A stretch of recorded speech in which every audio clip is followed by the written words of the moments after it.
We started Mojo right here in this basement. Just 4 people, 4. And now we're about to hit our first 1 million subscribers. So this is to say thank you to all of you for your support, for your respect, and for your encouragement. We've always gone to where the story is. During the pandemic, when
Good evening, ladies and gentlemen, and a very, very warm welcome to each one of you to the Roundtable on Advancing India-US Initiative on Critical and Emerging Technologies, iCET.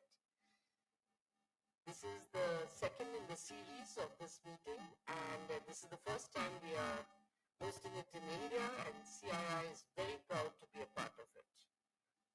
I'd like to begin this session by inviting Mr. Chandrajit Banerjee, Director General, Confederation of Indian Industry, to give the welcome remarks and take this session forward. Thank you, and good evening, Excellencies, ladies and gentlemen. Mr. Ajit Doval, the National Security Advisor of India, Mr. Sullivan, the U.S. National Security Advisor, Excellency, the Ambassador of the United States into India, Mr. Garcetti, Excellencies, ladies and gentlemen, a very good evening and a very warm welcome and a very special welcome to the very high-powered panel which you see seated on the dais. And on behalf of the Confederation of Indian Industries, the CII.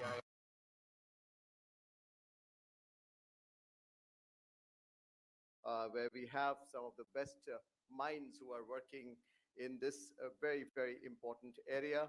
And we would be hearing many of you as we go along. And I would like to specially welcome our guest this evening, Mr. Jake Sullivan. Thank you very much for gracing. You're coming straight from the airport, so to say. And we are honored that you kindly agreed to engage with the industries on both the sides in this platform. We had a fantastic and a very successful iCET roundtable with in the US with both US and the Indian industry earlier this year in January. And it was a great opportunity of sharing some of our ideas of strengthening B2B, business to business collaborations and partnerships, and also between our governments, industry, and academia. So welcome to you, and thanks for really being with us here today. I'd like to also very specially welcome Mr. Ajit Doval, and he was really led India's strategic interests in the world and contributed so very immensely in shaping the global profile of the country, if I may say. And your leadership in India's overseas engagements for new and emerging technologies is delivering some of our very, very important outcomes as we are seeing. And it's a great privilege to be working with you from the Indian industry. And Excellency Ambassador Garcetti, welcome once again to India. We have already welcomed you very many times over in the last few weeks, and you've hit the ground running, so to say, and really appreciate your time and engagement with the Indian industry. In fact, you were there when we were launching the 7th edition of the Indian Roots American Soil report in Washington, D.C. last month, and where we really talked about how Indian companies are investing and engaging with the different states. In fact, all the 50 states we talked about in the US, and you were present there. Thank you very much for your engagement and your continued encouragement. And when President Biden and Prime Minister Modi announced the iCET initiative to elevate this strategic technology partnership and defense industrial cooperation between our governments, business, and academia, it really demonstrated a strong commitment to this bilateral relationship, and we are really looking forward to taking this ahead in a very strong collaborative manner between the industries of both the countries. And as we talk about many trade targets ahead of us of 500 billion by 2035, we don't see this to be a difficulty if we are able to sort of get together in a manner in which we are doing at this point in time. And iCET will be critical to achieving the type of target that we talked about and ensuring the type of technology exchanges and the strengths that we have between our two businesses. This is the second, as you heard, industry interaction, and we are covering 7 areas. And throughout the afternoon, we had 7 different areas of discussions and seven different tracks. One was on artificial intelligence and quantum. The second was on advanced materials. The third on biotech. The fourth on defense. The fifth on semiconductors. The sixth on space. And the seventh on next-gen telecom. And each one of them have come up with very strong and very precise recommendations as to how we can take this forward. And we believe the future of the US-India businesses is to really collaborate in this entire space of technology. What we did to capture the work that's been happening since January till now, there's been a short film which has been made, and I'd like to get that presented to you, ladies and gentlemen. May I please have the film? In a world whose contours are fast changing, with rapid technological development, technology partnerships have become the new trend. With the launch of the India-US Initiative on Critical and Emerging Technologies, the 2 largest democracies of the world have opened a new chapter in this direction. iCET was launched in May 2022 at the Quad Summit in Tokyo by Prime Minister Narendra Modi and President Joseph Biden. Its key building blocks are high technology cooperation and tech-based value chain partnerships. Today, The bond between India and the United States is stronger than ever. Our bilateral cooperation spans various sectors, including trade and investment, defense and security, education and skilling, energy and environment, and health and agriculture. With the launch of iCET, the bilateral partnership is elevated to a higher strategic level, recognizing the role of technology in national security and economic development. iCET embraces futuristic tech collaborations as the catalyst of this relationship, while strengthening our technological capabilities. This initiative also deepens our commitment to global good, paves the way for democratization of technology, and aspires to promote the well-being of humankind. Co-led by the National Security Councils of India and the United States, iCET facilitates outcome-oriented cooperation. At its inaugural meeting held in Washington, D.C. on January 31st, 2023, the National Security Advisors of both nations, Shri Ajit Doval and Mr. Jake Sullivan, unveiled a long-term framework for iCET engagement. The emphasis is on co-development and co-production of high-technology products and services between the two nations. Priority sectors identified under iCET are quantum and artificial intelligence, defense, space, semiconductors, telecommunications, and biotechnology.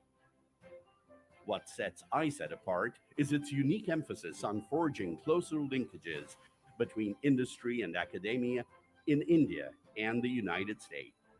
It has been through interactions with industry leaders, think tanks, and academicians that concrete deliverables have been identified within each of the priority sectors. Since January, iCET has gathered traction with active sector-wise engagements between various stakeholders in government, industry, and academia.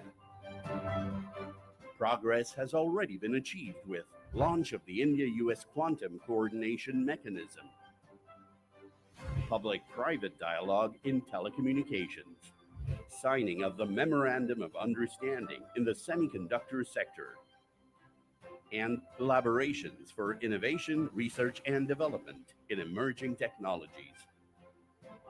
With the first steps taken, the iCET journey is set to pick up pace and emerge as the defining element of the India-US relations. The meeting of Prime Minister Narendra Modi with US President Joseph Biden in Washington on 22nd June 2023 will only cement this strategic bilateral relationship further.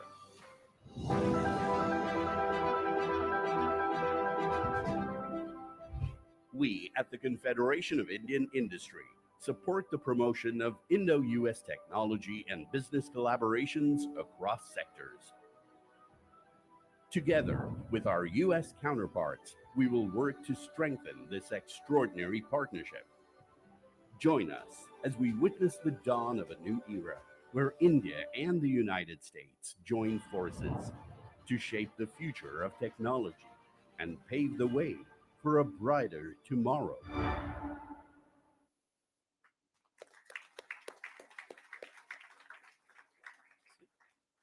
We spoke about those 7 tracks, and I said that we had some great meetings during the course of the afternoon.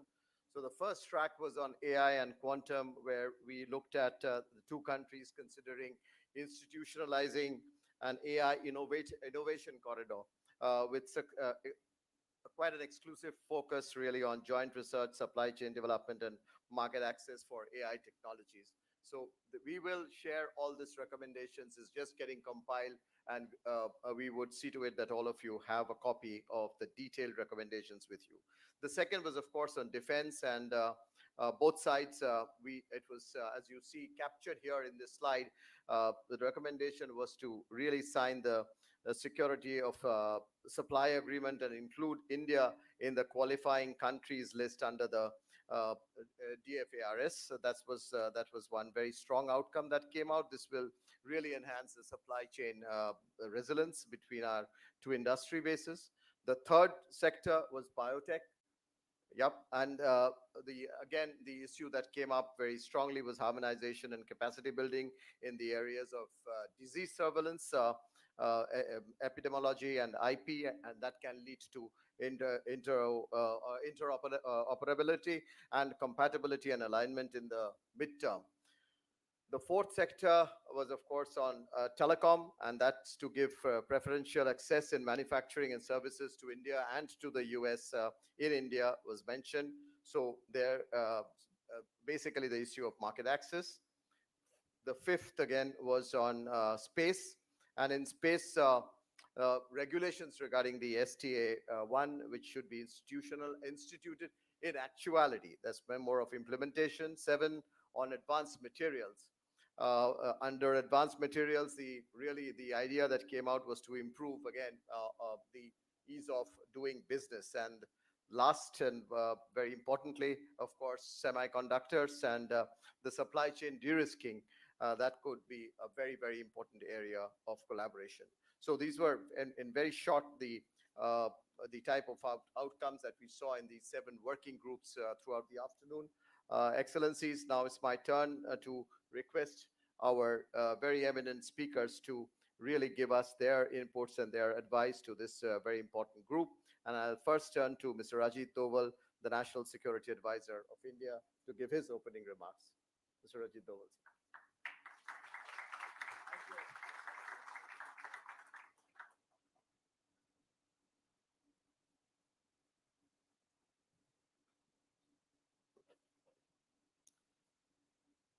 NSA Jake Sullivan, Director General, Confederation of Indian Industry, Mr. Chandrajit Banerjee, Ambassador Garcetti, distinguished guests, ladies and gentlemen, good evening to you. I'm delighted to be here amongst all of you this evening. It's a very, very special occasion. It's an occasion for which we had been waiting for quite some time when we launched the iCET in Washington about 6 months back. I thank the Confederation of Indian Industry for organizing this evening, for giving me this opportunity, for giving us this opportunity of interacting with the people who have assembled here from various industry, business, academia, government, and all of these vital sectors. And what is most important is to see the enthusiastic response. Ladies and gentlemen, when in January this year, I had gone to Washington and held discussions with Mr. Jake Sullivan and my other friends there, including the people in the business and industry, I was very excited about the idea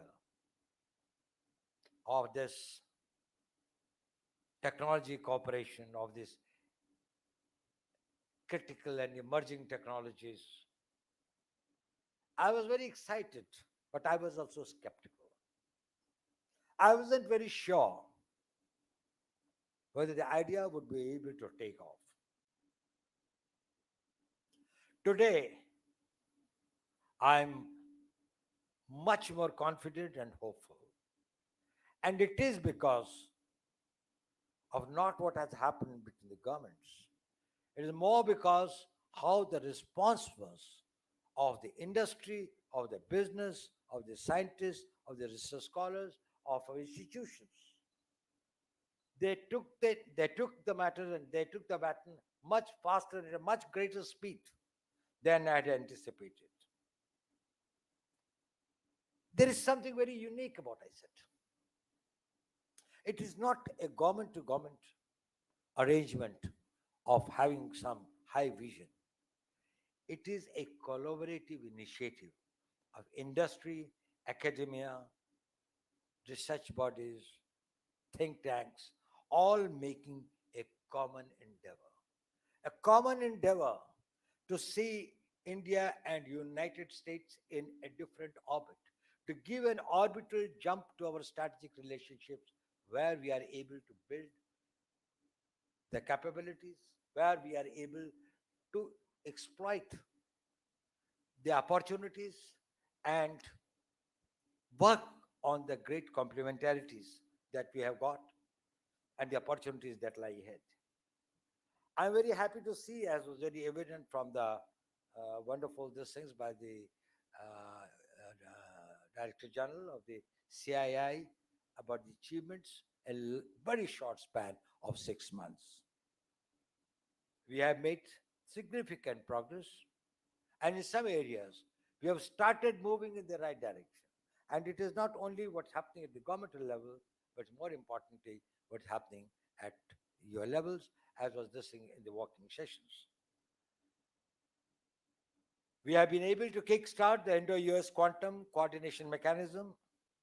We have signed an MOU on semiconductors. The initiative on public-private partnership on telecommunication, engaging stakeholders from the government, industry, and academia to further an open collaboration in open further collaboration in open RAN, that is the rapid access this thing, and 5G and 6G. The detailed dialogue on biotechnology is being held. Important exchanges on cooperation and artificial intelligence have taken place, and positive in the momentum under the defense and space pillars. I do hope and I'm very optimistic that in near future, under each one of these heads, you will be hearing more specific, more tangible results that have been achieved and how we have been able to move forward. Most importantly, we have established a strategic trade dialogue. It will serve as a platform to address regulatory barriers and issues relating to export control. It is a very important element in this entire matter. To ensure the free flow of water, it is important that it has got a canal, it has got a route by which it can flow. But it's also important that the barriers in the flow of water are also removed. Sometimes there is a flow, there is a natural gradient, there is plenty of water, but then there are artificial barriers which are able to impede its forward these things. We do hope, and both the governments are committed, that we'll try our best to see how simple, how easy we can make it for our industry, for our investors, for our entrepreneurs to see that they can move ahead. These initiatives are pointers to what we can achieve together for the good of our people, our region, and world at large. They are clear where we are. We are also clear where we want to be. And we are also confident that we have got the cooperation of all of you. I'm particularly grateful to NSA Jack Sullivan, who has contributed tremendously to that. It was his idea that is, let it not only be the government, bring the private sector in a big way. And Jake, what a great idea it was. And thank you very much for that. We highly appreciate your initiative. He has invested tremendous efforts and tremendous ideas and the thoughts in really bringing it to this position. The potential of our complementaries and cooperations are immense. Today's dialogue, second in the series, is important. We have had some discussions, but we are going to hold more detailed discussions on this subject tomorrow. We are quite optimistic that we will be able to move forward, but we will welcome any ideas, any suggestions from you. We cannot move ahead unless we make it more practical and doable. And that comes only when you are part of this entire endeavor. Ideas will have to flow from all of you. I've seen some of your recommendations. They are very important. They will help us in mapping out and in charting the future course of action. Innovation and enterprise and spirit of partnership has to be part of your philosophy as well. If you're looking at this thing, it will involve certain amount of innovation entrepreneurship, risk taking, thinking big, and going for big ideas. It is good to dream big ideas, but it requires the people of sinews and the guts like you who can make those ideas real. To conclude, I see the future of iCET very bright. So, what is going to be one of the very important pillars of our bilateral strategic partnership, and I wish all the success to all of you. And thank you very much once again to Mr. Chandrajit Banerjee and to the Confederation of Indian Industry for organizing this wonderful evening. And I would again like to thank our guest today, the National Security Advisor, Jack Sullivan, for his great contribution in making this venture, in making this initiative where it stands today. And thank you very much.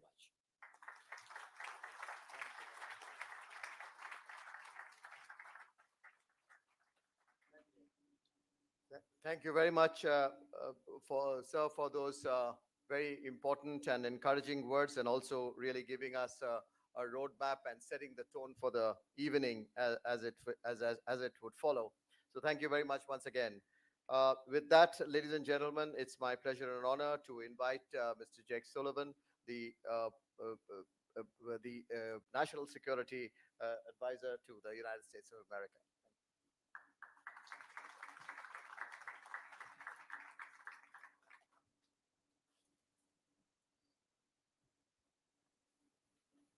Well, thank you, Chandrajit, and thanks to CII for hosting us today.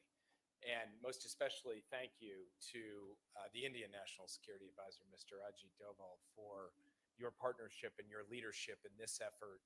I do not deserve the credit for this. The credit, as Ajit said, really belongs to everybody in this room who is providing the power and propulsion for this initiative. But it would not be happening if it weren't for the commitment and decisiveness of Ajit Doval, who has reminded us time and again that we will ultimately be judged by the results that we deliver in terms of the practical cooperation in each of the 7 areas that the working groups met on today. The vision is good, it's important, but ultimately it is realizing that vision through the kinds of practical cooperation among our private sectors, our scientists, our research academies, our students, and yes, in important respects, our governments. And in 6 short months, I think we are well underway to fulfilling the vision that Prime Minister Modi and President Biden set out when they first launched this initiative in Tokyo in May of 2022.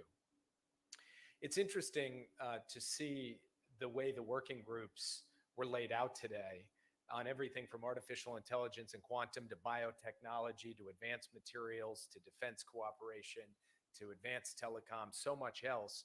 The agenda seems to be broadening by the day, sometimes even broadening by the hour, it seems.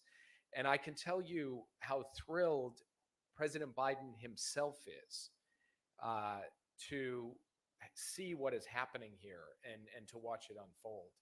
And I should also say that in large measure, iCET is going to succeed because of the country team we have here in India, led by Ambassador Garcetti, who is driving forward in reaching out across every dimension of our governments, our societies, our economies, to be able to see this partnership realize its full potential. And we were talking beforehand about how Ambassador Garcetti has already been to 7 states in India in 7 weeks. He's got a lot more to go, but he's going to knock them off one by one, literally crisscrossing the country to show and not just say that he's committed to expanding this partnership to the whole of this country from the whole of the United States. I also want to particularly single out Tim and Prabhu for joining us from the United States and Gersh from Singapore on behalf of significant American companies who have come to Delhi today to show that just as when Ajit Doval brought a delegation from India to Washington, that this is genuine, there is genuine commitment to keep the engine of iCET revving as we try to continue to make progress down the way. And iCET at the end of the day is about technology, yes, but it's also about much more than that. It's about our people-to-people relationships. It's about building the skills of our populations. It's about building habits of trust and confidence between every element of our societies and governments. It's about deepening our defense cooperation in ways that will serve us strategically as well as economically. And one of the things that we set ourselves up for as homework when we met in Washington in January, we met at the Chamber of Commerce, we met at the White House, was trying to remove barriers to collaboration on both sides. The question we asked was, what are those things that are standing in the way of our ability to maximize the full potential of our cooperation, potential that has long been seen but not been fully realized?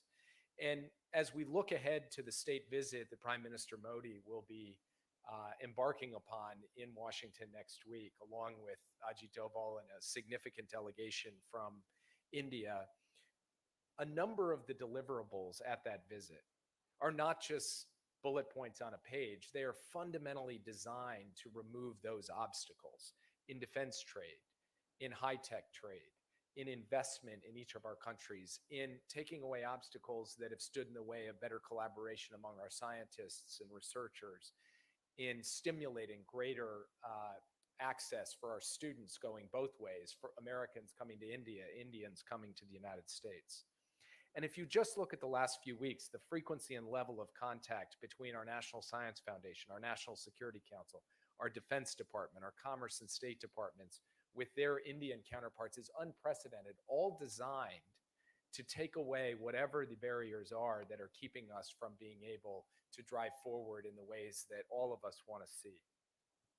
We're taking steps on significant R&D schemes, on 5G and 6G cooperation, on defense cooperation, and specifically on removing barriers to strategic trade. And we'll let you all speak for yourselves, but fundamentally, our aim is to catalyze and encourage as much, if not more, momentum between our businesses, our think tanks, and our research universities. And as Ajit just said, we're just getting started. And what makes me most optimistic, what puts the wind in the sails of our partnership, are the fact that at the heart of this are bonds between our peoples that are so deep and so embedded in the DNA of the relationship between the United States and India that they are ultimately going to provide the foundation we need to succeed in this endeavor. And this will be on full display in the upcoming state visit. The second thing that makes me optimistic is the fortunate fact that both our nations are fundamentally on trajectories of growth and strength. Both the United States and India have emerged from COVID on economic growth trajectories that we have not seen for decades. Investment in the core reservoirs of each of our national strength. And together we have deep wells of talent, especially young talent. We have wells of capital. We have wells of innovation and expertise. And these are going to be put to good use in service of our peoples and in service of the larger common good. We have cultures of inveterate entrepreneurship, extraordinary startup ecosystems. Our leading firms are looking to make investments in both directions, American firms in India, Indian firms in America. And because of this, the United States and India are poised to lead in the clean energy transformation, to shore up and diversify global semiconductor supply chains and other critical goods, to lead the revolutions in artificial intelligence, in advanced computing, in biotechnology, and quantum. And if we get this right, what we will be able to deliver is not merely more growth and strength for the United States and India, but genuine solutions to the significant problems afflicting all of humanity.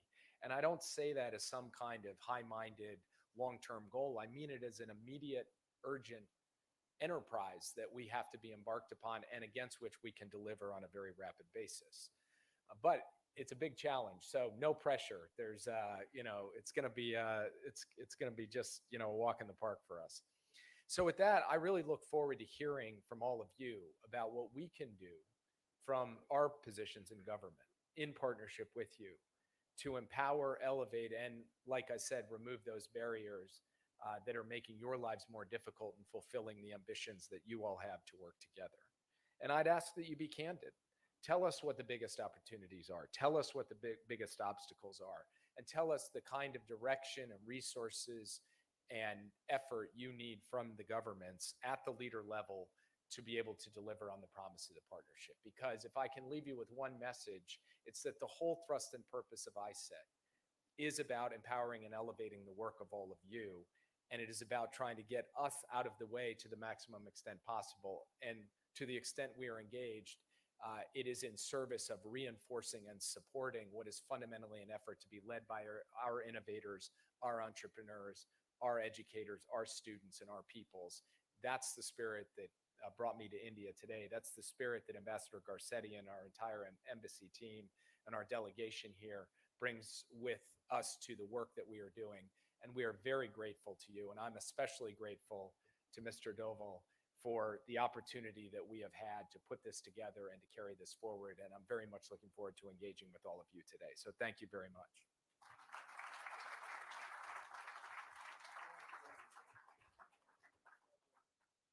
Thank you. Thank you very much, Mr. Sullivan. And thanks to both the NSAs for really setting the tone so very strongly and giving so much of space to the businesses to work together. And that really makes us believe that both of you are in solutions business. So really finding solutions to any obstacles and problems that we keep raising. So thank you very much. And with that, ladies and gentlemen, may I now invite His Excellency, Mr. Eric Garcetti, to, the Ambassador of the United States, to give his address.